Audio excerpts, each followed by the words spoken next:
Hello dear students, कैसे हैं बेटा आप लोग। ओके बेटा, आज हम लोग बात करेंगे हाउस होल्ड सर्किट के लेक्चर 2 की। इसका जो प्रीवियस लेक्चर था lecture 1,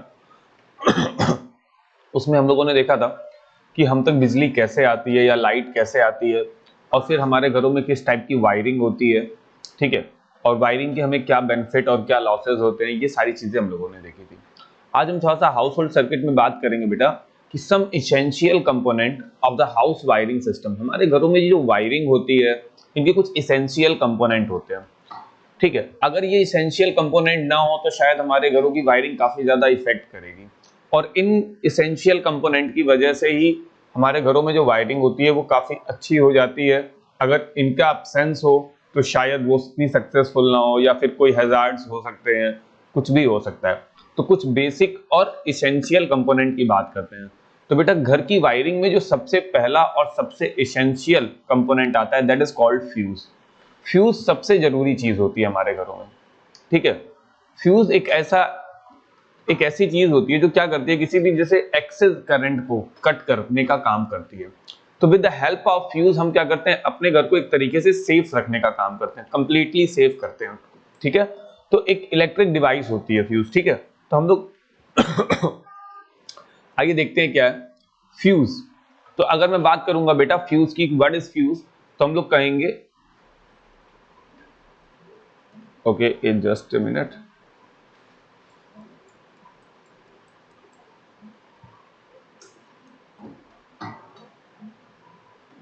Okay, I think this side. Okay, is general issue. Okay, ठीक है। ओ, प्रॉब्लम क्रिएट कर देगा।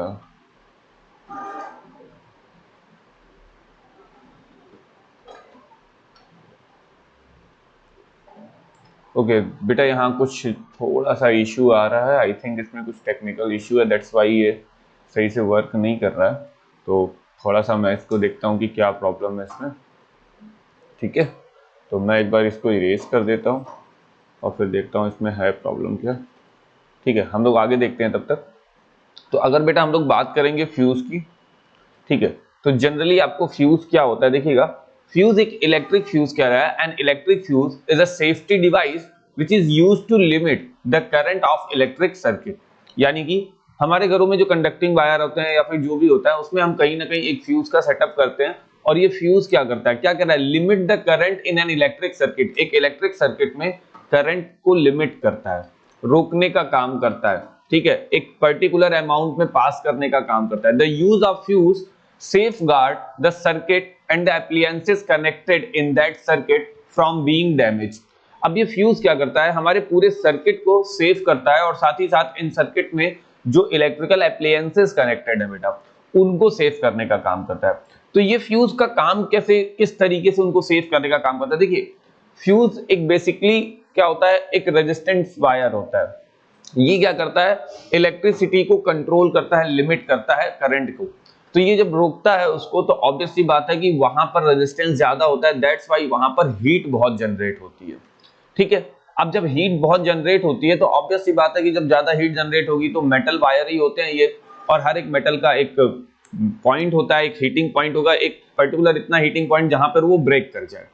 तो वो वायर जब बहुत ज्यादा एक्सेस हीट हो जाता है, तो इसका मतलब इलेक्ट्रिसिटी बहुत ज्यादा हो जाती है, जिसको वो अंदर जाने से रोकता है, और वो वायर एट अ टाइम क्या करता है, ब्रेक हो जाता है। और जब वो वायर यानी कि फ्यूज का वायर ब्रेक होता है तो इलेक्ट्रिक सर्किट क्या हो जाता है, ओपन हो जाता है, यानी कि अब वहां पे आगे करंट फ्लो नहीं होती है, और सारे के सारे इलेक्ट्रिकल एप्लायंसेस आपके सेफ हो जाते हैं डैमेज होने से। यानी कि ये एक्सेस अमाउंट ऑफ करंट को जाने से रोकता है, जिससे कि सर्किट डैमेज ना हो और ना ही हमारे इलेक्ट्रिकल एप्लायंसेस डैमेज हो, ठीक है बेटा। तो अगर मैं इसके एक सिंपल से प्रिंसिपल की बात करूंगा ना बेटा, ध्यान दीजिएगा, अगर मैं इसके प्रिंसिपल की बात करूंगा, यानी कि फ्यूज का जो प्रिंसिपल होता है बेटा, वो प्रिंसिपल क्या है, फ्यूज का बेसिक प्रिंसिपल क्या है, तो इसका जो प्रिंसिपल है बेटा, वो इसका फ्यूज का हीटिंग इफेक्ट है, ठीक है, heating effect of current.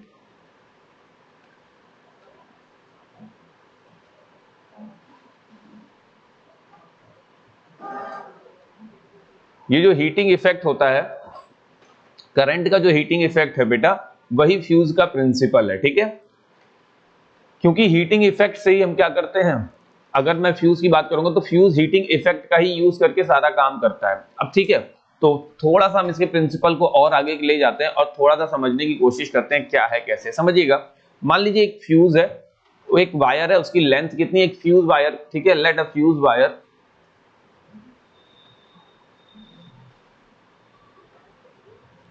Fuse wire की लेंथ कितनी है बेटा, L, रेडियस कितनी है बेटा, R। एक फ्यूज वायर की लेंथ L है, रेडियस R है, उसका स्पेसिफिक रेजिस्टेंस, ठीक है, स्पेसिफिक रेजिस्टेंस कितना हो जाएगा बेटा, स्पेसिफिक रेजिस्टेंस, तो मान लेते हैं उसका स्पेसिफिक रेजिस्टेंस जो है वो हो गया रो। तो अगर स्पेसिफिक रेजिस्टेंस रो हो गया आएगा तो उसका जो रेजिस्टेंस आएगा बेटा वो कितना आएगा, तो हम लोगों को मालूम है कि उसका जो रेजिस्टेंस आएगा वो rho into L by pi R square आएगा, ये आ जाएगा इसका रेजिस्टेंस, ठीक है। सो अगर मान लो इसमें करंट फ्लो हो रही है तो due to flow of current, ठीक है,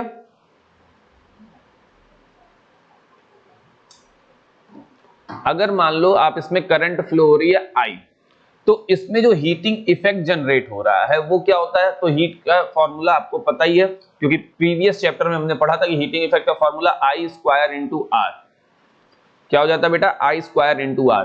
तो बेटा I स्क्वायर तो I स्क्वायर रहेगा ही, और R की जगह हम लोग क्या पुट कर देंगे, ये वाली वैल्यू पुट कर देंगे R की, तो into rho into L upon pi R square.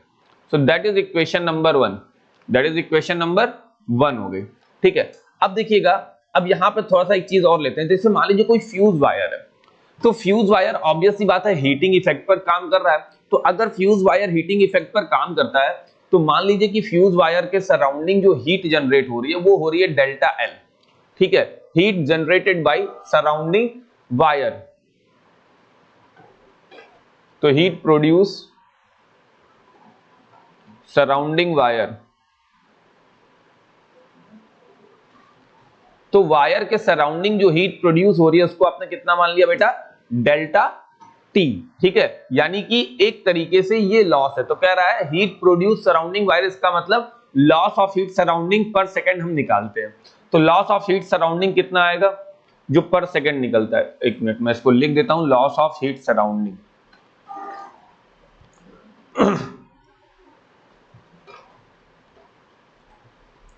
सो देखिएगा,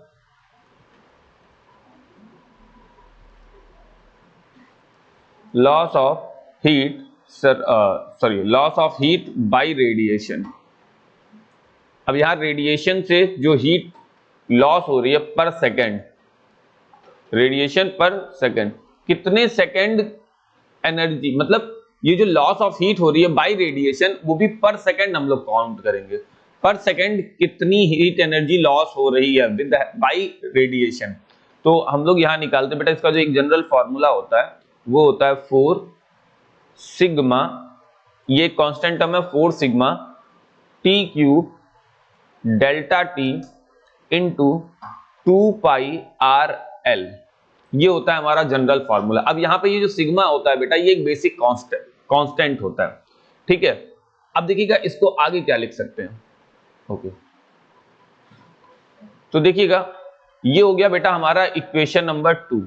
अब हम इक्वेशन 1 चेक कर रहे हैं तो ये भी हीट का है, इक्वेशन 2 चेक कर रहे हैं ये भी हीट का है, तो हमारी जो हीट लॉस होती है वही हीट जनरेट हमें मानते हैं, तो इसका मतलब यहां पर इक्वेशन 1 और इक्वेशन 2 इक्वल होंगे, so the by equation 1 and by equation 2,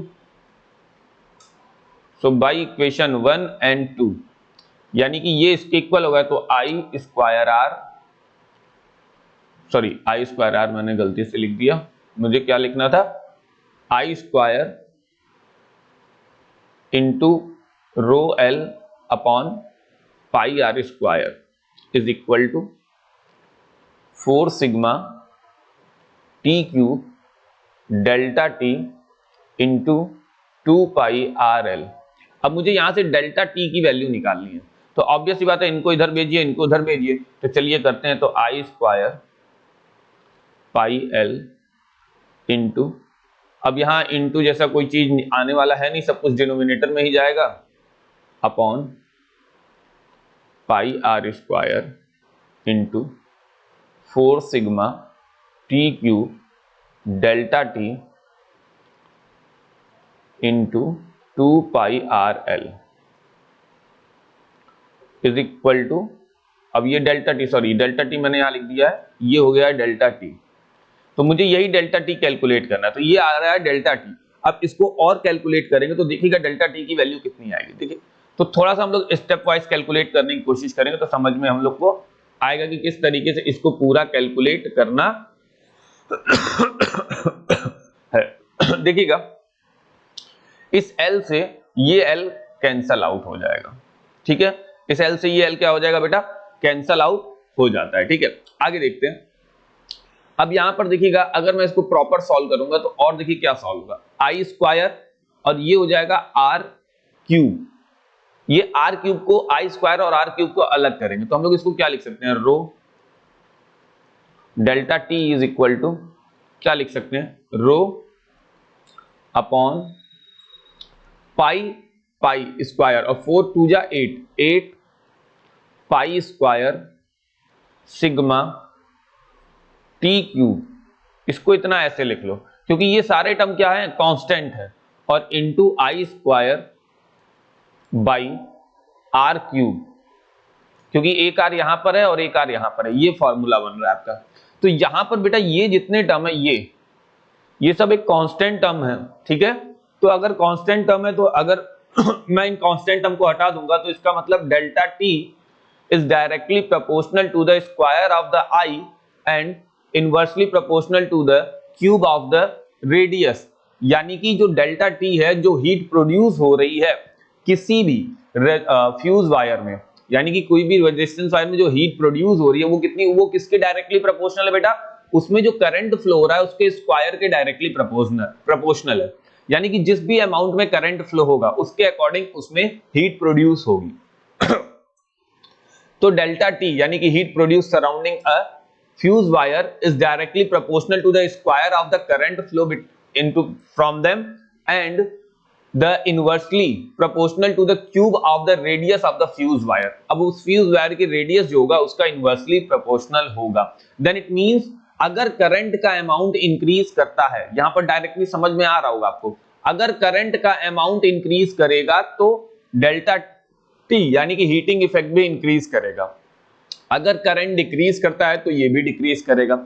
साथ ही साथ एक चीज और, अगर रेडियस इंक्रीज करती है तो हीट डिक्रीज करेगा। अगर हीट डिक्रीज कर रहा है तो अच्छा बेटा ये हीट इंक्रीज और डिक्रीज क्यों कर रहा है, क्योंकि बेटा अगर करंट बढ़ रही है या रेडियस बढ़ रही है तो इसका डायरेक्ट इफेक्ट आ रहा है हीट पर, रेजिस्टेंस पर एक तरीके से, क्योंकि रेजिस्टेंस ही हीट जनरेट करेगा, ठीक है। तो रेजिस्टेंस का फेनोमेना ही हीट को जनरेट करता है, अगर रेजिस्टेंस नहीं होते तो शायद हीट जनरेट नहीं होती।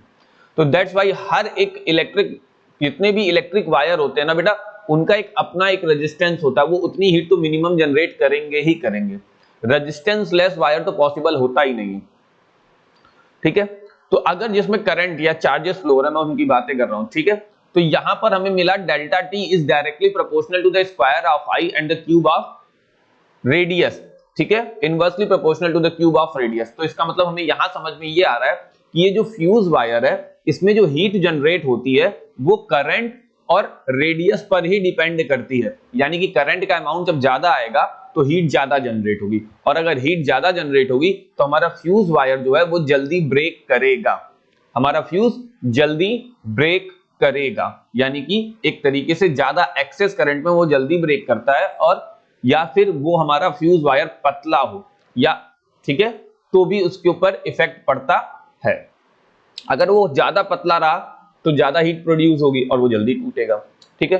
आगे देखते हैं। अगर मैं बात करूं बेटा कंस्ट्रक्शन, अगर मैं बात करता हूं basic construction of construction and the working, fuse का कंस्ट्रक्शन कैसे होता है, तो आपको यहां फिगर दिख रहा है, तो देखिएगा यहां पर लिखा है क्या, पोर्सिलीन होल्डर। यहां पर आपको क्या दिखाई दे रहा है बेटा, पोर्सिलीन होल्डर, ठीक है। तो ये जो पोर्सिलीन होल्डर यहां पे आपको दिखाई दे रहा है, ठीक है पूरा।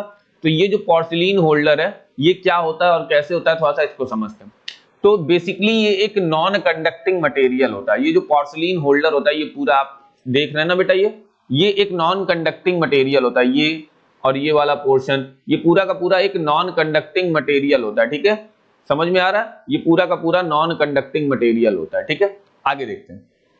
अब ये इसको हम बोलते हैं पोर्सिलीन होल्डर, लेकिन इसमें ये जो हिस्सा है, ये वाला पोर्शन, एक ये और एक ये, यानी कि ये और ये क्या होता है बेटा? ये एक मेटेलिक पोर्शन होता है, यानी कि ये एक कंडक्टर का काम करता है। ये क्या काम करता है बेटा? कंडक्टर का काम करता है। तो हम लोग देखो इसको क्या नाम देते हैं, जैसे यहां लिखा है ना fuse wire F, live wire socket. अब देखिए इसमें हम क्या करते हैं, एक फ्यूज वायर इसमें डालते हैं, यहां पर एक फ्यूज वायर डालते हैं और इसको इससे कनेक्ट करते हुए यहां से लाते हुए इस पे ऐड करते हैं। अब इसको हम क्या करते थे, इस वाले सॉकेट में क्लोज करते हैं। तो यहां से एक लाइव वायर आता है और ये जब इससे कनेक्ट होगा तो करंट अब इस वाले पोर्शन से इसमें जाएगी और फिर यहां से पहुंचेगी यहां पे, और फिर यहां से ये करंट इस वाले लाइव वायर में चली जाती है। अब क्या होता है, इस इतनी डिस्टेंस के बीच में हमारा fuse as a conducting path work करता है। अब करंट लाइव वायर में तो कुछ भी आ रही है चलेगा, लेकिन अगर यहां से एक्सेस करंट पास हुई तो ये क्या हो जाएगा बेटा? ब्रेक।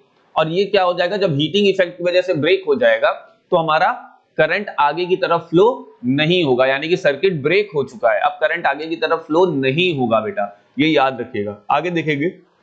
अब दिखा रहा है reason for connecting the fuse in the live wire, हम क्यों करते हैं? तो हमें मालूम है कि अगर हमें अपने इलेक्ट्रिकल एप्लायंसेस को, सर्किट को सेफ रखना है शॉर्ट सर्किट से, हैवी डैमेज से, इसलिए हम इसका यूज करते हैं। तो कह रहा है द फ्यूज, देखिएगा क्या कह रहा है, the fuse is always connected in the live wire before the appliance so that as the current in the circuit exceeds the rating of fuse, it may melt and break the circuit first before the current reaches the appliances. Thus no current flow in the appliances. देखो अब क्या कह रहा है कि live wire में कभी कभी एक्सेस करंट आता है, अगर वो डायरेक्टली हमारे एप्लियंसेस तक पहुंच गया ना बेटा, तो हमारे एप्लियंसेस को बहुत ज्यादा डैमेज कर देगा। तो हम अपने एप्लियंसेस को डैमेज होने से बचाने के लिए क्या करते हैं? फ्यूज लगाते हैं। तो इसका मतलब अब हैवी करंट हमारे एप्लियंसेस से पहले फ्यूज से पास होगा, और फ्यूज पहले ही उस सर्किट को ब्रेक कर देगा अगर एक्सेस हीट हो गई तो। इससे क्या होगा, हमारे जो इलेक्ट्रिक एप्लियंसेस है वो सेफ हो जाएंगे, हमारे इलेक्ट्रिक सर्किट सेफ रहेगा, ठीक है। कोई भी एक तरीके से इलेक्ट्रिक शॉक या कोई भी इलेक्ट्रिसिटी से जो हजार्ड्स होते हैं वो सारे कुछ होने की पॉसिबिलिटी क्या हो जाएगी? मिनिमम हो जाएगी। दैट्स व्हाई हम लोग फ्यूज का यूज करते हैं। अब देखिए यहां पर नीचे एक फॉर्मूला भी दे रहा है, current rating of the fuse. Fuse की करंट रेटिंग कैसे निकालते हैं, यानी कि किसी फ्यूज में एक मैक्सिमम करंट कितना पास हो सकता है, यानी कि वो फ्यूज का वायर कितना करंट को बियर कर सकता है। तो क्या रहा है, current rating of a fuse in a circuit is the total power of appliance in circuit. उस सर्किट में टोटल कितना पावर है, और voltage of the supply, voltage की सप्लाई कितनी है, इसके अकॉर्डिंग हम अपने क्या लेते हैं? फ्यूज को लेते हैं कि हमारे घरों में जो फ्यूज होना चाहिए वो इतने एम्पियर का होना चाहिए या इतना होना चाहिए। ये डिपेंड करता है कि हमारे घरों में पावर सप्लाई और वोल्टेज सप्लाई कितनी है, ठीक है। इसको हमें कैलकुलेट करके हम फ्यूज को चूज करते हैं। अगर मान लीजिए आपके घरों में फ्यूज की रेटिंग ज्यादा है लेकिन आपने कम रेटिंग का वायर ले लिया, तो क्या होगा, तो आपको रोजाना यानी कि डेली बेसिस पे ये प्रॉब्लम आती रहेगी। जहां भी आपने एक बल्ब या एक CFL एक्स्ट्रा जलाया वो तुरंत क्या हो जाएगा? सर्किट ब्रेक हो जाएगा। यानी कि अगर आपको अपने घर को सेफ रखना है तो आप ये भी याद रखेंगे कि आपकी जो फ्यूज रेटिंग होगी वो आपकी सही होनी चाहिए। यानी कि कह रहा है current rating of A fuse, यानी कि आपका फ्यूज जो आता है वो एम्पियर से आता है कि 5 एम्पियर 10 एम्पियर इनके अकॉर्डिंग आता है। तो हमें इनको थोड़ा सा ख्याल रखना होगा कि हम घरों में जो भी फ्यूज यूज कर रहे हैं वो एक प्रॉपर फ्यूज हो, यानी कि वो जल्दी डैमेज होने वाला फ्यूज ना हो। अगर मान लीजिए किसी फ्यूज की रेटिंग 20 एम्पियर है और हम उसमें 15 एम्पियर लगा दिए या 10 एम्पियर लगा दिए, तो वो बार बार क्या होगा? मेल्ट होगा, बार बार सर्किट ब्रेक करेगा। तो बेहतर है कि हम एक अच्छा फ्यूज लगाएं जिससे कि वो जल्दी ब्रेक ना करे, ठीक है। आगे देखते हैं। इसके बाद आता है बेटा एमसीबी। अब देखिए एमसीबी क्या है, बेसिक एमसीबी का भी कॉन्सेप्ट एक तरीके से फ्यूज का है, लेकिन फ्यूज में एक जनरल फ्यूज में क्या होता है कि उसमें अगर वायर ब्रेक होता है तो हम उस फ्यूज को निकालते हैं, उसकी जगह दूसरा वायर सेटअप करते हैं, फिर उस फ्यूज को वापस से प्लग करते हैं। ये प्रोसेस होता है फ्यूज का। लेकिन एमसीबी क्या करता है, एमसीबी एक फ्यूज की तरीके से होता है, ये तुरंत क्या कर देता है, ये तुरंत सर्किट को ब्रेक कर देता है। और सर्किट को ब्रेक करने का मतलब ये डाउन होके सर्किट को ब्रेक करता है और फिर हम इसको री ऑन कर सकते हैं, यानी कि इसमें बार बार हमें वायर जोड़ने की दिक्कत नहीं होती है। तो बेसिकली ये जो एमसीबी है इसको हम क्या बोल देते हैं बेटा, miniature circuit breaker. Miniature circuit, आपको यहां दिख रहा होगा कि ये जो एमसीबी है बेटा, इसको क्या बोला जा रहा है, मिनिएचर सर्किट ब्रेकर। ठीक है, ये क्या है, मिनिएचर सर्किट ब्रेकर है, जैसा कि आपको दिख रहा है। ठीक है, ये मिनिएचर सर्किट ब्रेकर हो गया। अब कह रहा है used for each individual circuit, it is due to the short circuiting for some fault, a heavy current flow in the line, the MCB falls down. अगर बहुत ज्यादा करंट जा रही है तो एमसीबी फॉल डाउन हो जाएगा। To switch off the circuit in every short time, यानी कि बहुत छोटे से टाइम पीरियड में ये स्विच ऑफ कर देगा सर्किट को। लगभग कितना, अप्रोक्सीमेटली 25 मिली सेकेंड में ही वो सर्किट को तुरंत ब्रेक कर देगा। आगे कह रहा है after repairing the fault in the circuit. अब हमारे सर्किट में मान लीजिए कहीं फॉल्ट आ रहा है या कुछ दिक्कत आ रही है, the MCB is then raised up, या एक्सेस करंट आ रहा है तो भी कुछ देर के बाद हम उसको ऊपर कर देते हैं जिससे सर्किट हमारा कंप्लीट हो जाए। Thus, the use of MCB is easier than a fuse because it avoid the inconvenience of connecting a new fuse wire, यानी कि हमें बार बार इसमें वायर अटैच करने की दिक्कत नहीं होगी। It is much safer due to its quick response, ये ज्यादा अच्छा भी है क्योंकि ये रिस्पॉन्स अच्छा करता है। प्लस आपको बार बार जो फ्यूज टच करते हैं एक फियर लगता है कुछ लोगों को फ्यूज तक टच करने में, कहीं भाई कुछ गलती से टच ना हो जाए, क्योंकि हमारे फ्यूज ज्यादातर ऐसी जगह होते हैं कि हम थोड़ा सा फियर करते हैं। तो इन सब चीजों से भी आपको क्या होगा, एक क्विक रिस्पॉन्स मिलेगा, टेंशन नहीं होगी, बार बार आपको वायर बदलने की दिक्कत नहीं होगी। तो that is the benefit of the MCB. That's why हमारे घरों में आज की डेट में अब फ्यूज की जगह एक एमसीबी यूज होती है। लेकिन फिर भी हम यहाँ हमारे घरों में एक चीज आपने देखी होगी कि जो मेन स्विच होता है वहां पर आज भी थोड़ा बहुत फ्यूज आपको दिखाई देता होगा। ठीक है, फ्यूज दिखता है आपको। ठीक है, आगे बात करते हैं बेटा स्विचेस की। स्विचेस क्या होते हैं, तो अगर मैं जनरली बात करूंगा स्विचेस की, आप बहुत यूज्ड टू होंगे स्विचेस से। Switch on, switch off. Switch करता क्या है, स्विच बेटा एक ऐसा डिवाइस होता है हमारे घर के कंपोनेंट में जो सर्किट को ऑन और ऑफ करने का काम करता है, यानी कि सर्किट को ब्रेक और कंप्लीट करने का काम करता है। जैसे फ्यूज करता है तो fuse excess amount of current में करता है, लेकिन स्विच का क्या काम होता है कि जब आपको यूज हो तो आप सर्किट को ओपन करिए और क्लोज करिए, यानी कि जब आप चाहते हैं तब इलेक्ट्रिसिटी पूरे सर्किट में फ्लो हो रही है और आप इलेक्ट्रिसिटी लीजिए। नहीं चाहते हैं स्विच ऑफ कर दीजिए, सर्किट ब्रेक कर दीजिए, आपका काम खत्म। तो यानी कि ये स्विच को ऑन और ऑफ करके सर्किट को क्या करता है बेटा, सर्किट को क्या करेगा, कंप्लीट करेगा या ब्रेक करेगा, जिससे हम किसी भी पर्टिकुलर इलेक्ट्रिकल अप्लायंसेस को यूज कर सकते हैं और जितने टाइम तक चाहे उतने टाइम तक यूज करते हैं। तो switches is an of and on device for current in A circuit, it is connected with the live wire. हाँ, ये जो होता है ये लाइव वायर से कनेक्ट होता है। अब देखिए स्विचेस भी कई टाइप के होते हैं, बेसिकली इसमें दो टाइप के हम लोग पढ़ेंगे। पहला single pole switch. Single pole switch क्या होता है, एक सिंगल स्विच होता है, किसी भी इलेक्ट्रिक एप्लायंस को हैंडल करने के लिए एक सिंगल स्विच होता है। यानी कि अगर आपको अपना लाइट अपने घर में या फिर कोई भी फैन चलाना है तो उस फैन के लिए पर्टिकुलर एक ही स्विच होता है। तो आपने उस फैन के स्विच को ऑन किया, फैन ओपन हो गया, स्विच को ऑफ किया, फैन क्लोज हो गया। तो बेसिकली ये सारे डिवाइसेस, इन टाइप के स्विचेस को हम लोग क्या बोलते हैं बेटा, सिंगल पोल स्विच। देखिए यहाँ पे क्या कह रहा है, सिंगल पोल स्विच में the switch used with the appliance to start और stop the flow of current in it is the single pole switch. A single pole switch is disconnect only the live wire from the appliance. अब ये जो single pole switch होता है ये live wire के current को break कर देता है। Switch on, circuit complete, switch off, circuit break. ठीक है, लेकिन एक आता है बेटा डबल पोल स्विच। अब ये जो डबल पोल स्विच होता है ये थोड़ा सा अलग चीज होती है। डबल पोल स्विच को हम लोग समझेंगे, ये थोड़ी सी अलग चीज होती है। क्या कह रहा है, डबल पोल स्विच, ध्यान दीजिएगा। The main switch at the distribution board used to switch on or off the mains. In the double pole switch, a double pole switch disconnect both the live wire, neutral wire simultaneously. अब ये जो double pole switch होता है ये live wire और neutral wire दोनों को disconnect करने का भी काम कर देता है। जैसे देखते हैं, अगर मैं इस फिगर की बात करूंगा लाइव वायर और न्यूट्रल वायर दोनों को ब्रेक करने का काम करता है। अब देखिएगा ये फिगर देखिएगा, इस फिगर में क्या दिखाई दे रहा है आपको कि एक स्विच ऑन की पोजीशन है और ये स्विच ऑफ की पोजीशन है। स्विच ऑन की पोजीशन में जैसे लाइव वायर है, अब स्विच ऑन है तो ये करंट पूरा कंप्लीटली यहां तक आता है, लेकिन जब स्विच ऑफ होता है तो करंट यहां तक पहुंचा और यहां पर आके ब्रेक, यानी कि इस पोर्शन में करंट नहीं आएगा, यानी कि अब ये सर्किट क्या हो गया बेटा, अनकंप्लीट हो गया। ये सर्किट क्या हो गया, अनकंप्लीट। ये सिंगल पोल स्विच है, सॉरी ये सिंगल पोल स्विच है। क्यों? क्योंकि ये लाइव वायर से कनेक्टेड है और ये केवल लाइव वायर को ब्रेक करता है, that's why this is single pole switch. लेकिन डबल पोल स्विच क्या करता है, लाइव वायर के साथ साथ न्यूट्रल वायर को भी ब्रेक करता है। ठीक है। Safety precaution while using a switch, कह रहा है a switch should never be touch with the wait hand. अगर मैं कुछ अपने सेफ्टी प्रिकॉशंस की बात करूं तो सेफ्टी प्रिकॉशंस में क्या है कि स्विच को अपने गीले हाथों से मत टच करिए। क्यों? अगर मान लीजिए आप गीले हाथों से टच करते हैं और उसके अंदर किसी भी पर्टिकुलर होल से अंदर वाटर चला गया तो वो क्या करेगा, एज ए कंडक्टर काम करेगा और आपके शरीर को शॉक दे देगा। तो कह रहा है a switch should never be touched with the wet hand.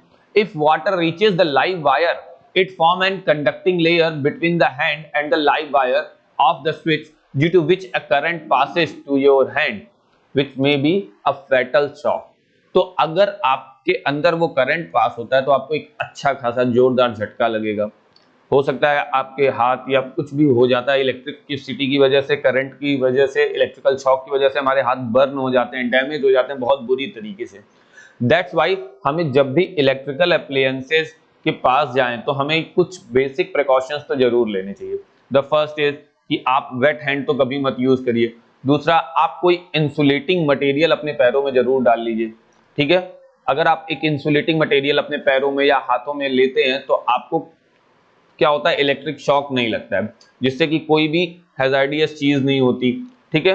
तो आप सेफ रहते हैं। तो इन सारी चीजों को थोड़ा सा फोकस करना होता है बेटा। जब भी आप कोई भी इलेक्ट्रिकल अप्लायंस पे फोकस करेंगे तो आपको इन सारी चीजों पे थोड़ा सा ध्यान देना पड़ेगा कि किस तरीके से ये सारी चीजें होंगी। ओके। तो फिलहाल आज के लेक्चर में हम लोग इतना ही देखेंगे। तो आज के लेक्चर में क्या क्या था एक बार हम लोग इसको देख लेते हैं। इसमें हम लोग बात कर रहे थे बेटा कुछ बेसिक कंपोनेंट की। तो सबसे पहला जो बेसिक कंपोनेंट है दैट इज फ्यूज।